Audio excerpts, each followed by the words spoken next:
On April 10, 1994, 38-year-old Mauro Prosperi participated in marathon disables in the Sahara Desert. The heat was brutal and conditions were so harsh that even rescue was not granted in case of an emergency, and that survival depended heavily on the runners themselves. Now, Mauro Prosperi starts the marathon with his friend and amongst 78 other runners, but he did not know that a disaster was waiting for him. On 14th April, the fourth and hardest day of the marathon disables, Mauro Prosperi was running better than ever. He was in 4th place and the temperature on this day was at its peak point of more than 45 degrees centigrade. Suppose for a moment that heat was less like weather and more like a physical assault, making the sand burn like a fire. And then the desert exploded. A sandstorm swallowed everything around him. Prosperi was stuck inside the sandstorm along with all other runners. He could not see anything and he was unable to find his fellow runners.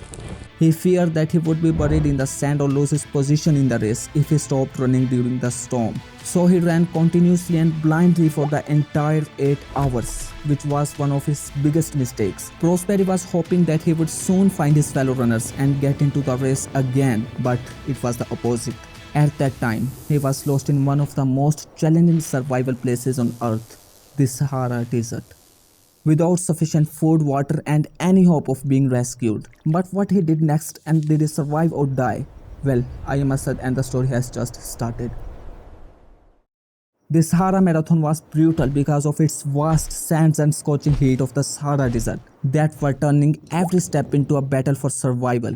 It was a 251 kilometers long race, which was the same as the length of 6 regular marathons. Mauro Prosperi was an Italian police officer and an athlete as well, who decided to participate in this race during 1994. The race was so risky that he had to sign a form specifying where he wanted his body to be sent in case he died. Prosperi was preparing for that race, but he was completely unaware of what was going to happen with him. At this point, when the sandstorm hit, he did not stop and kept moving, which was against the advice of the organizers, who had instructed runners to stop and take cover in a sleeping bag if a sandstorm appeared. After 8 hours trapped in the storm, he found himself suddenly alone in the still desert night. During the sandstorm, the blowing sand was so intense that he experienced bleeding within his nose and injuries in his throat. That night, he slept on the sand while planning to use his compass and map to find a checkpoint in the morning. But when Prosperi woke up in the next morning, he realized that all signs and landmarks that can indicate the path followed by his fellow runners had disappeared due to the storm. And that's when he realized he was in serious danger. Now, lost in the Sahara means death is waiting for you. He noticed his water was running out, so he tried to drink the last of it as slowly as possible. But it still was not enough to keep him hydrated. So Prosperi decided to drink his own urine by saving it in a spare bottle. But then on the second day of his disappearance, things got even more worse. He heard the sound of a helicopter coming towards him before sunset. It was flying so low that he even could see the pilot's helmet. So Prosperi instantly fired his flare to get the pilot's attention, but unfortunately, the pilot had not noticed his attempt as the flare was likely too dim in the desert sun. The following day, he began walking in search of shade and water, because remaining stationary under the desert sun would risk him facing heat stroke. Now, Prosperi was wandering for help and suddenly he spotted a weird structure which was very far from him. It was a Muslim shrine. Prosperi was hoping that he would find any help there, and he felt a sense of hope, but it collapsed again. When he entered the shrine, no one was present there except only a holy man in the coffin. He was disappointed to see that, but he used the shrine as a shelter for the following days, hoping to be found. To survive, Prosperi used his own urine both for cooking and hydration. He also relied on eating uncooked bats and drinking their blood. But there was something he did not know yet. On the 4th day of his disappearance, once more another plane flew over his location, which lightened up a sense of hope in his heart for the 3rd time. It was a plane, not a helicopter. So he began tracing up the emergency signal SOS in the sand and lighting a fire with any synthetic materials within his possession to create a smoke signal. But let me pause for a second.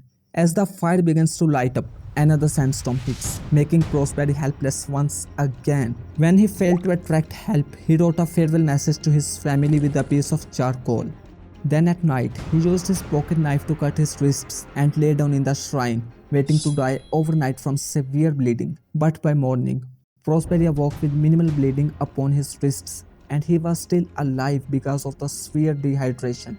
At that point, he decided to continue his journey again and leave the shrine. So he continued walking for days. He traveled only when temperatures were cool, like early in the morning and later in the evening. He attempted to shield himself from the sun throughout the daytime by finding shade against cliffs, caves, or beneath trees. He maintained his survival by squeezing liquid from plant roots and hunting for snakes and lizards as food. But on the 8th day of his disappearance, everything began to change. Prosperi found an oasis containing a puddle of water. Dehydration had swollen Prosperi's throat and mouth so much that he could not swallow water and vomited his first sips. Prosperi had filled his water container and continued walking again in search of rescue. On the 9th day, Prosperi finally found a spark of hope. He identified signs of fresh goat droppings, which means there is a village nearby. By following the signs of animal waste and human footprints, Prosperi then noticed a young Tuareg girl.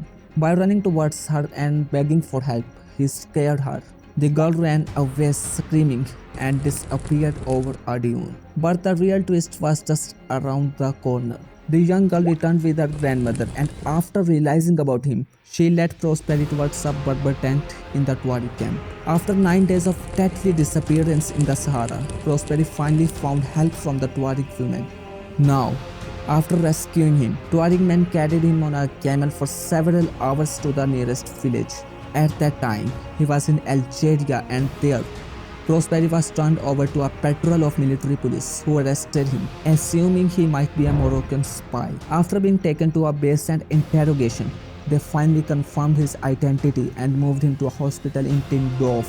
He stayed in the hospital in Algeria for 7 days. During that time, he called his wife, but she thought he had already died. Prosperi had walked 291 kilometers away from the marathon route, crossing the Jebel Bani mountains and accidentally walking from Morocco into Algeria. Doctors found he had lost 15 kilograms of his body weight, and his kidneys were permanently affected. It took him nearly 2 years to fully recover. After surviving all that, Prosperi went back to the marathon disabled 6 more times, and he completed this marathon in 2001 with 13th position. He has said that once he starts something, he wants to finish it.